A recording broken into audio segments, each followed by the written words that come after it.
But coming out of turn 4, I only had one more chance to get a run, so I got a good draft going through the short chute. Yeah. And I had a feeling you were going to come off, just knowing you, I had a feeling you were going to come off a 4 and start drifting inside to make me think. So I just stuck it outside. That was all I could do. I said, well, I'm going to stay outside because I have a run going. And then Campbell, and I started passing Butch. I never got, actually, and my nose never passed him, but I was in the process of passing him, and then Campbell jumped in behind Butch to get a run, to get the slipstream to come to his inside. And so that kind of helped Butch to stay in front of me. And he beat me to the line by like maybe 5,000ths of a second. Like that much. Unreal. We basically came across the line side by side. But that was a hell of an exciting race. 100 laps, the 250 miler. But then, you know, we started running some special events or some, I guess you call them open races with this IndyCar mod, which I wasn't able to attend because of work, you know, my work schedule and everything. And SAVATS won the majority of those. Yeah, I did. Then this IndyCar Super Season started. I won Homestead. Butch and I, the other strategy that we had, the other strategy, I let Butch lead.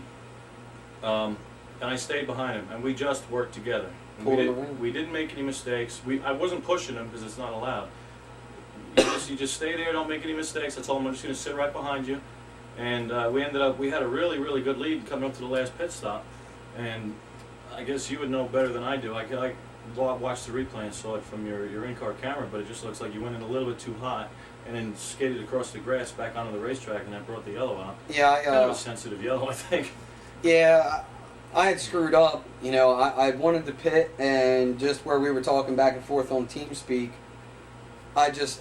you know, it happens. I told you I had one more lap left. He said he had one more lap left. I got to go in right now. I was like, and it was, you know, I was looking at that, you know, hearing that, and not looking at my fuel, and realizing, you know, I had pulled him around, or I was the lead car in the draft, so I was, lead car in the draft, so I was using up more fuel, and I was able to conserve one more lap. Yeah, so lo and behold, you know, I was going to be short on fuel, and at the last second, I realized I was going to run out of fuel on that lap, so I tried to get down to pit lane, and I got on the brakes, and it basically slid the nose, so I had to dart back out onto the track. It brought out a yellow, and I basically ran out of fuel on the track, and that was my race. SAVATS went on to win it. When the yellow came out, the pits were closed. He wasn't at the pit entrance yet, and the pits were closed, and he swerved because he couldn't enter the pits. He would have got a penalty, but he had just, at that point, run out of fuel. Otherwise, he would have been able to coast to his pit stall. Albeit at a slower speed, but at least he would have made it. Right. It's a lesson learned. You know, I mean, like I said, it happens to everybody. I've been doing this, you know, as we already talked about, I've been doing this for a long time. 13, 14 years or whatever it is now. And, you know, hey, we all, you know, we still all make mistakes. We still all lose concentration here and there. You know, but that's how it goes.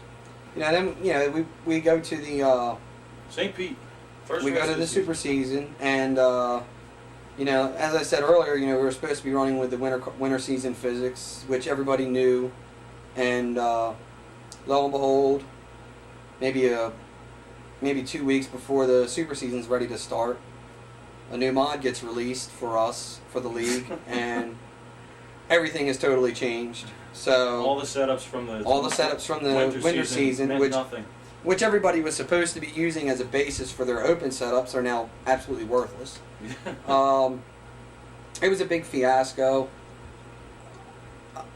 You know, we could actually sit here and probably discuss it for about 3 hours, but we're not going to do that. Nah, there's no point. You know, there's really no point in that. So, you know, we voiced our complaints, you know, not only as admins, but as drivers, why these changes were made, and they fell upon deaf ears.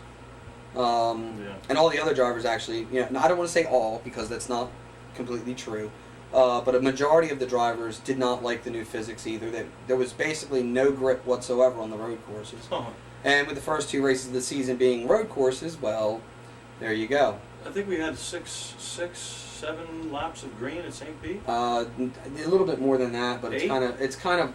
It was a 65 lap race, and I don't think we got more than. We actually drove 46 of 65 laps were driven under yellow conditions. That's how bad it was. So, the physics were horrible. Both myself and SAVATS turned, after we voiced our complaints and everything as admins, and as drivers, we both turned around and said, it's not about us, it's about the other drivers, because we can handle it. And we go into St. Pete. Not to interrupt you, but not that the other drivers couldn't, but I think a majority of drivers were really struggling with getting the power down without looping the car, and then we had new drivers coming in that weren't used to the physics either. And that was the big thing. It was more about the newer drivers than anybody. Bringing them in, yeah. We were trying to grow the league.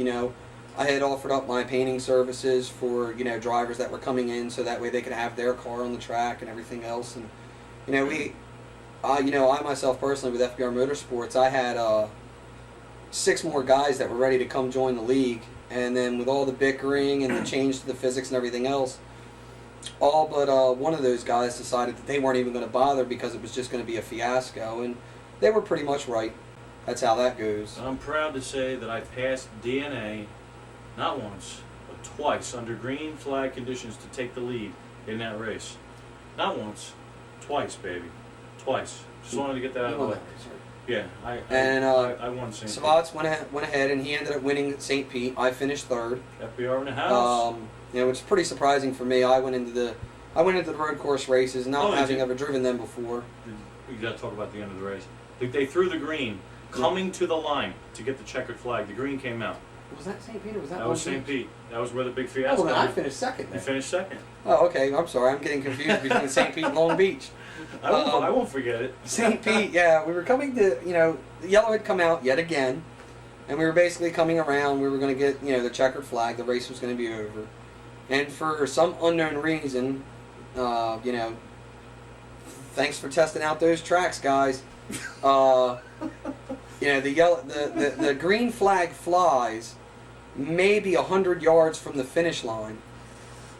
So we get the green flag and then the checker, like almost back to back. And Mayuki Ishikawa, who was running 2nd at the time, just absolutely jams on the throttle. And SAVATS, being the guy he is, actually paying attention, and stuff, he gets on the throttle, and it's basically a drag race. Well, Ishikawa kind of loses control. He slams the outside. Actually, he slams SAVATS and slams the outside wall, slides back across the track. But yeah, Mayuki Ishikawa, he kind of like wrecked on the restart, and it was like 7 cars. Yeah, there was cars everywhere. I ended up finishing 2nd and walked away happy. Then we go to the next race, which was Long Beach, and yet again with the screwed up physics and everything else. That was the race where the grip factor really reared its ugly head. Much more so than St. Pete, because we were looking to sort of repair the problems from St. Pete, and in order to do that, one of the ways was to add a little more grip. But there was no happy balance there. Apparently, some certain people wanted it to be a little bit slipperier. We won't name any names, but that's the way it was. But I almost won that race. Almost came so close. I think I led it. I led the most laps. Yeah, you led the most laps there. I think with 4 to go, I have this. What kind of wheel do I have? Black Momo. Black Momo. And if you turn it zip zip zip, if you turn it too hard, too quick, sometimes it loses calibration. It'll be a little off calibration. So I was heading for the hairpin to come onto the main straightaway, and it got a little loose, and I just had to correct it, and it threw it off calibration. I went to turn in to the hairpin, and I turned in too tight because it was off calibration, and so I had to go back and miss the wall and come back around. And Ishikawa, being the smart heads-up driver that he is, saw the opportunity right away around the outside and down the straightaway he went, and then the yellow came out like right after that. And that was pretty much the race. And that was it. So I finished 2nd there, but he finished 3rd. I was fortunate enough to finish 3rd. I got wrecked on lap 1. Tore up the rear suspension pretty bad, but obviously make repairs, come back out, and you run and try and get what you can get. And I was fortunate enough to finish 3rd in that event. So, after 2 events, we had a win, 2 2nd places and a 3rd place, as far as a team. And then we headed to, what was the next race? Kansas was the next race. Finally getting on something that I would know, oval. And went there and